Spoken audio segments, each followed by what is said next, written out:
633 원칙 벗어난 구속 만기 앞두고 검 추가 영장. 법원 추가 영장 발부 배경에 증거인멸 우려. 검 6개월간 뭐했나? 지난해 5월 17일 이른바 하늘궁의 허경영 총재가 구속된 지 어느덧 8개월이 지났다. 형사사법 절차에서 반복적으로 강조돼 온 633 원칙, 즉 1심 6개월, 2심 3개월, 3심 3개월 내 재판을 마무리하자는 대원칙에 비춰보면 이미 상당 부분을 이탈한 인신구속이라는 지적을 피하기 어렵다.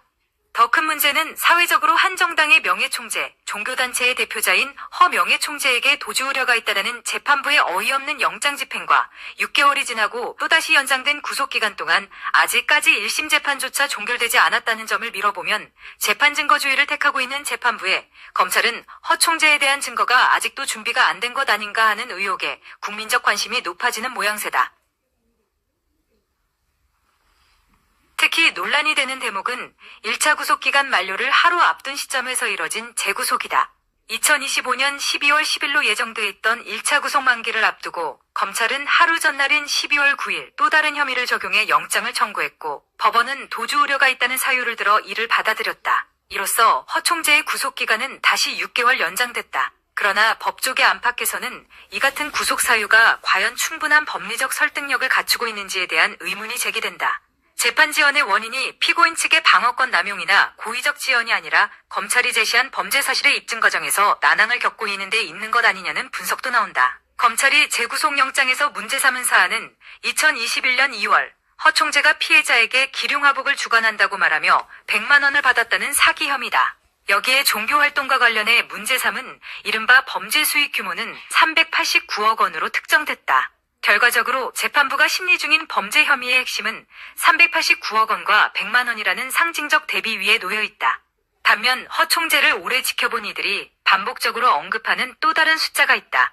하루 평균 400에서 500명, 연간 약 15만 명에 이르는 독거노인과 취약계층에게 40년 가까이 이어져 온 무료 급식이다.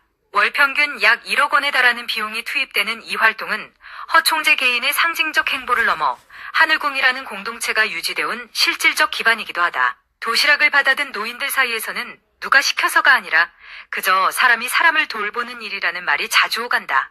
고통을 겪어보니까 타인의 아픔을 헤아린다는 자개분통의 의미를 허 총재의 삶에서 본다는 증언도 적지 않다.